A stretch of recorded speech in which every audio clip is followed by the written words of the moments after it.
السلام عليكم ورحمة الله ومرحبا بكم من جديد في وصفة جديدة. ان شاء الله غنشارك معكم طريقتي في تحضير الشباكية بقوام اللي هي قليلة واي سيدة تقدر توجدها واخا تكون يد وحده. وهاد المقادير اللي غنعطيكم كتعطي نتيجة ناجحة 100% منذ التجربة الاولى، فكنتحصلوا على الشباكية اللي كتجي لذيذة ومعلكة وشاربة العسل. تابعوا الفيديو حتى الاخير باش تكتشفوا جميع الاسرار وطريقة التحضير، ونتمنى لكم فرجة ممتعة.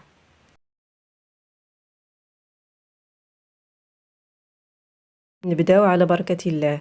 غادي نحتاج ل 600 غرام ديال الدقيق ما يعادل استاد الكيسان بقياس كاس العنبه، ونص كاس ديال الماء زهر ما يعادل 75 مليلتر اللي دفيته في الكاسرونه وضفت عليه شويه ديال الزعفران الحر وخليته واحد شويه حتى داب وحركته مزيان وصفيته.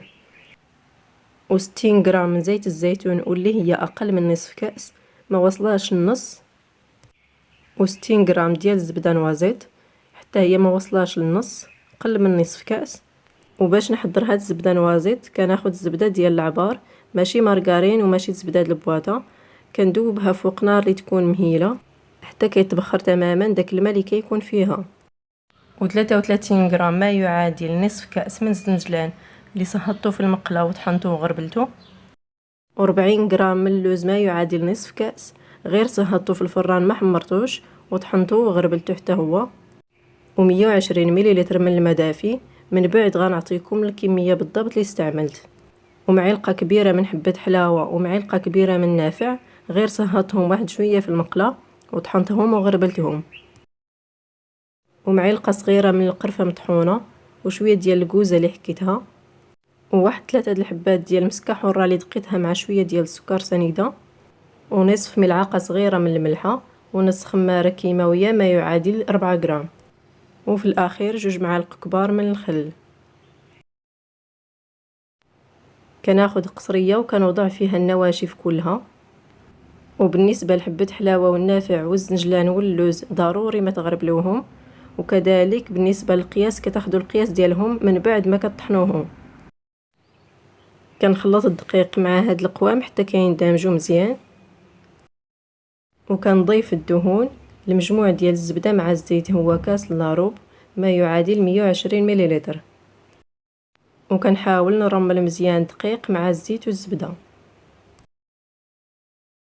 غادي نغربل هاد الخليط كله باش يتوزعوا ليا هاد الدهون وهاد القوام بالتساوي مع الدقيق.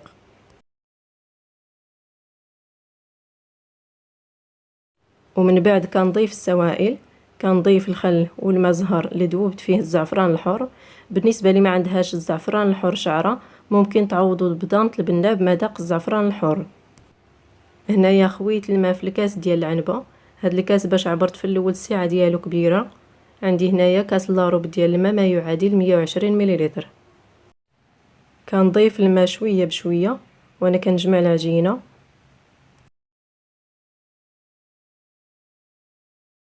الماء كنضيفوه غير شويه بشويه على حساب النوعيه ديال الدقيق، كاين اللي كيتشرب مزيان وكاين اللي ما كيتشربش.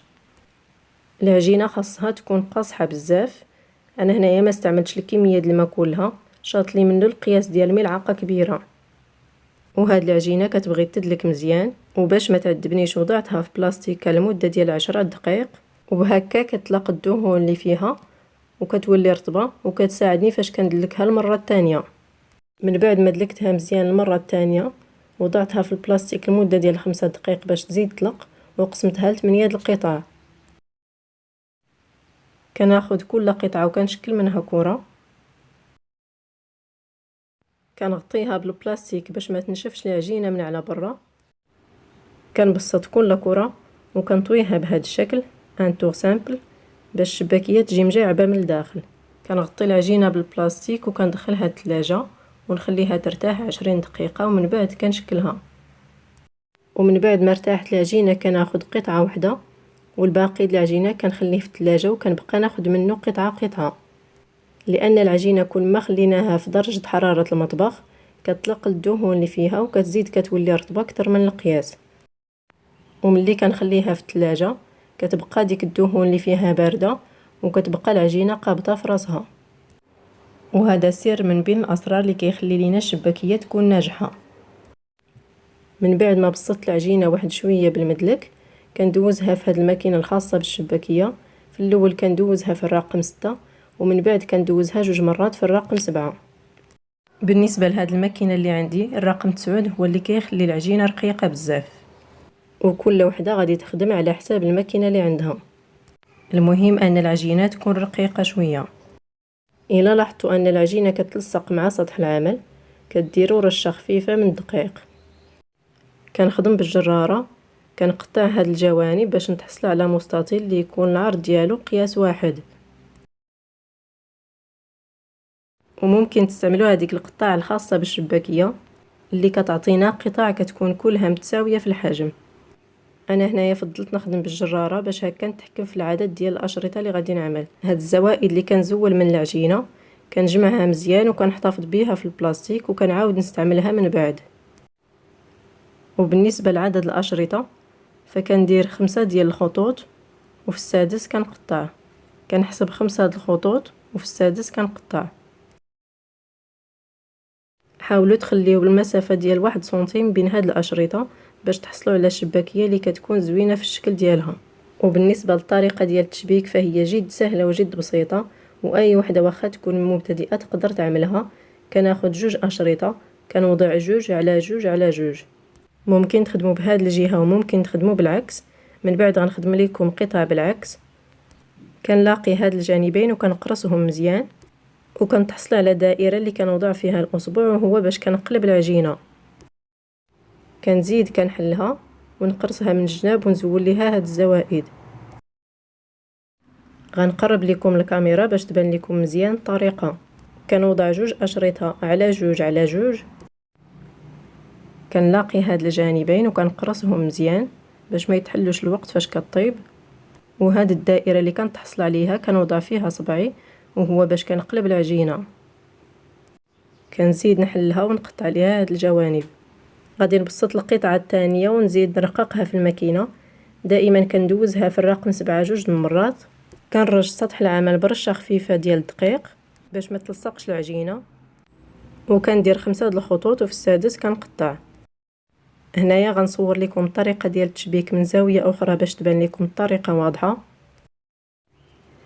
كما كتلاحظوا في العجينه كل ما كترتاح كتولي رطبه، لذلك ضروري ما تقصحوها من الاول. كما لاحظتوا في العجينه فاش دلكتها في الاول كانت قاصحه بزاف، ولكن من بعد ما ارتاحت ولات رطبه. وفي حاله ما درتوها طريه بزاف من الاول ما غاديش توصلوا لهاد المرحله حتى تولي العجينه طريه بزاف وما غاديش تصدق لكم الشباكيه. كنستمر بنفس الطريقه حتى كنكمل الكميه ديال العجينه كلها. كنخليها في مكان اللي كيكون مهوي على الاقل 2 سوايع باش تنشف مزيان وهكا تبقى محافظه على الشكل ديالها في الوقت ديال القلي. بالنسبه لهاد العجينه واخا خليناها ترتاح مده طويله فما كيوقع ليها والو لان ما درناش ليها الخميره ديال الخبز. هنايا كتاكدوا من هاد البلاصه واش تسدات مزيان باش ما تحلش في القلي. في مقله اللي كتكون غارقه وضعت كميه لا باس بها من الزيت. انا هنايا استعملت لتر واحد. كنوضعها على نار اللي تكون مجهده في الاول. هنايا كنجربها بقطعه من العجينه. فاش كنوضعها وكطفو في البلاصه كنعرف ان الزيت وجدات ولات سخونه مزيان. ومن بعد كنقص عليها. النار خاصها تكون ما بين المنخفضه حتى المهيله. العجينه الاولى اللي شكلتها هي اللي كتكون ناشفه مزيان وهي اللي كنبدا نقليها. كل ما كانت الزيت كثيره وكانت الشباكيه غاطسه مزيان فيها كتجينا بلون واحد فاش كتحمر. كنبقى مره نحركها ونقلبها باش طيب من الجهتين بجوج. ردوا ليها البال الوقت فاش كتقلى فالعجينه ديال الشباكيه كتكون خفيفه ودغيا كتحمر. يكفي غير تولي مذهبه. فمن بعد ما كنطفيها في العسل اللون ديالها كيزيد كيولي غامق. هنايا من بعد ما تحمرات ودخلها مزيان الطياب لداخل كنغطسها في العسل اللي كيكون بارد. بالنسبه لهاد العسل اللي استعملت فسبق لي وشاركته معكم، غادي نخلي لكم رابط الوصفه ديالو في الاسفل في صندوق الوصف. وكما كتلاحظوا فهو كيجي عاقد. وكنخلي الشباكيه غاطسه في العسل المده كلها فاش كنقلي القليه الثانيه، وبهكا كتشرب العسل مزيان. والوقت فاش كتقرب القليه الثانيه توجد كنستقطر الشباكيه الاولى من العسل. في المقادير ديال هاد الشباكيه بالنسبه لي ما بغاش تستعمل اللوز اولا ما كانش متوفر عندها فممكن تعوضو بنص كاس ديال الزنجلان اللي مصهد ومطحون. يعني في المجموع غادي تستعمل كاس عامر ديال الزنجلان ما يعادل 66 غرام. وبالنسبه لهاد القوام يعني اللوز والزنجلان وحبه حلاوه والنافع فما كنوزنوهم الا من بعد ما كنطحنوهم، كنستمر بنفس الطريقه حتى كنكمل الكميه كلها. بالنسبه لهاد المقادير اللي عطيتكم فكتخرج حتى الكيلو ونص ديال الشباكيه، وبالنسبه اللي بغات كميه اكثر ممكن تضاعف المقادير. وفي الاخير كنرشها بالزنجلان اللي حمرته شويه في المقله. وهذا هو الشكل النهائي ديال الشباكيه اللي كتجي ناجحه 100% بدون كسور، وكتجي معلكه ومجعبه من الداخل وشاربه العسل. كنتمنى هذا الشهر الفضيل يدخل علينا وعليكم بصحه وعافيه وسلام، ونطلب من الله يرفع علينا هذا البلاء ويعفو علينا. نتمنى هذا الفيديو ينال اعجابكم، والى فيديو جديد ان شاء الله.